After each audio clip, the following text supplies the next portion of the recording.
This podcast deals with disturbing subject matter. Listener discretion and headphones are advised. It's time to open the door to your mind.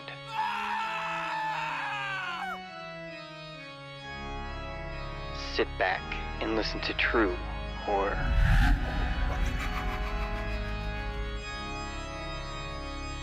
But be careful of what you allow in.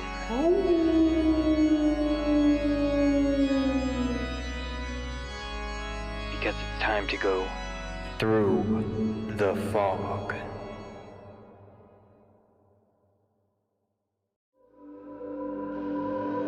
I'm DarkHero, and this story is called Sweets.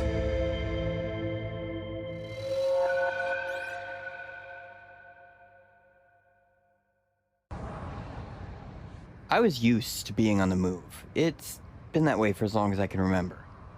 My parents look for old houses on the internet, buy them, fix them up, and then sell them. We've never stayed in one place for too long, and it's absolutely awful. I was an awkward kid who couldn't even make proper friends, and when I did, we would have to get up and leave eventually. On our travels, we've encountered all sorts of people and seen different things, but there's one place that will continue to haunt my memories. There's a small town in Missouri that had a beautiful house, just a bit on the outskirts. I remember looking out the window as we drove through the dense woods, rocking back and forth on the dirt path. I was around 12 years old at the time, and I was dreading starting a new life in this small town. As soon as we started to settle in, I was thrown into school. That was always the worst part. I was always the new kid wherever I went because no one spoke to me at first. I spent my time listening to everyone. It was near the end of October, and everyone in my class was discussing their Halloween plans, until one boy asked, "What about sweets?" Everyone fell silent as a sudden gloomy atmosphere filled the classroom. That pause made me feel uneasy. So I broke the silence by asking, "What are you guys talking about?" A few kids continued their conversations, while others just kept their heads down. That's when the boy that asked the first question came up to me and introduced himself. "Hey, I'm Billy." I nodded and told him my name. He looked around and leaned his head towards me. "It's a good thing that you moved here when you did. Any closer to Halloween and I don't think you would have made it." Billy explained to me the legend of Sweets, the unfortunate child who loved candy. Years and years ago, there was a young boy who came from a very poor family. His parents struggled to make ends meet, yet, despite their struggles, the boy had something to live for. Even if he was bullied day after day, he kept strong up to his favorite time of the year. Halloween was the only day of the year when he could dress up and be anything that he wanted, and get free candy. In his shoddy costume, the boy would roam up and down the streets, collecting all sorts of sugary treats. All the families knew how poor he was, so all the houses would grant him extra candy.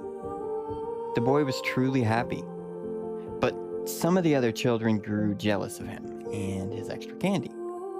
So, one Halloween night, the children grouped up and demanded for him to give them his candy.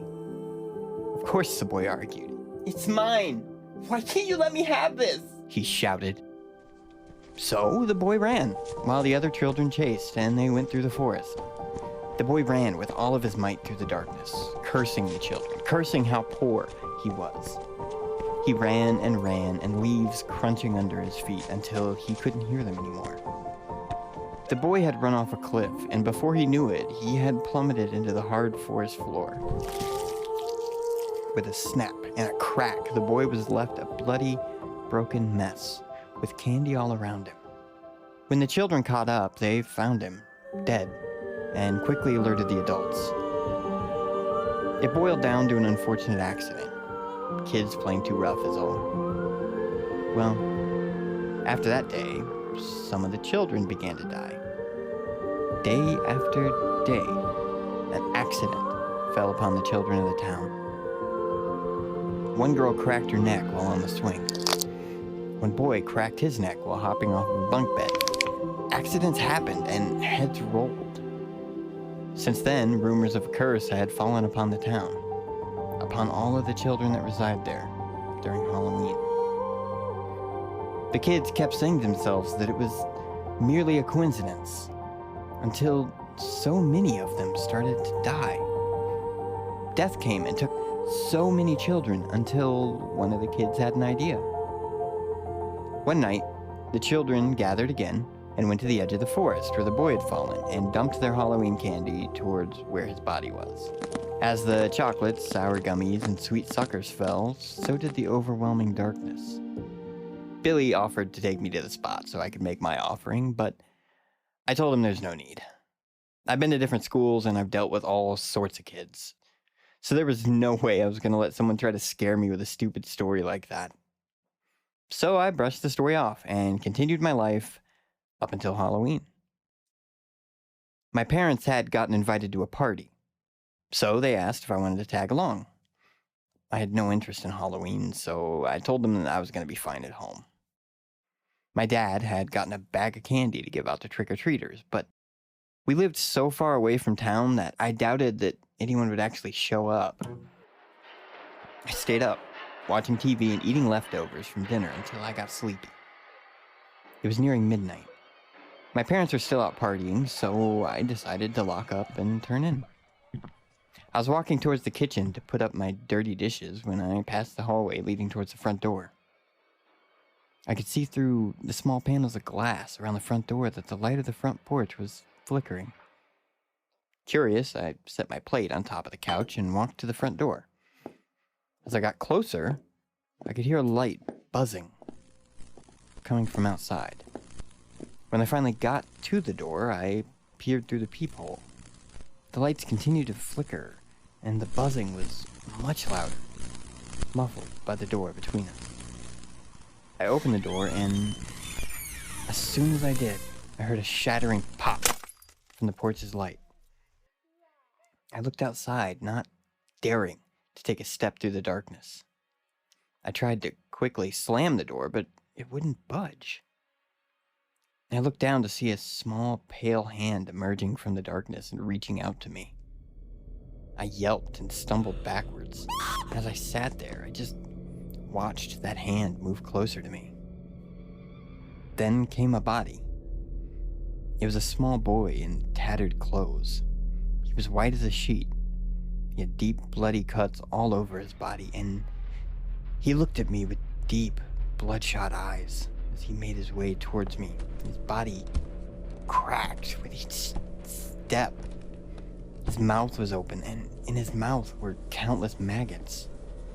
That noise was coming from him. His stomach pulsed as if something else was inside of him. He crept closer and closer to me, and as he did, I realized the noise was thousands of flies, eating away at the corpse that inched towards me.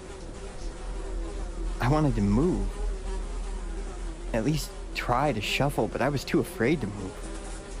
I vomited from seeing the maggots all across his mouth. He took his small hands and wrapped them around my throat and began to twist. My head turned and turned until a horrifying pain started to wash over me. The boy was trying to twist my head off. Mine. Mine, the boy hissed as maggots fell out of his mouth and onto the sides of my face. He continued to turn my head, and I screamed out, "Take it! All of it! It's in front of the couch!" Then the plate I had sat down earlier fell and shattered in front of me. The buzzing was gone, and the boy was nowhere to be seen. I looked over the couch, and all the candy was gone. Through the Fog is recorded and edited by Intro and outro by Katie Kemp. For more stories, go to www.throughthefog.org. We'll be back in 2 weeks, so keep your eyes on the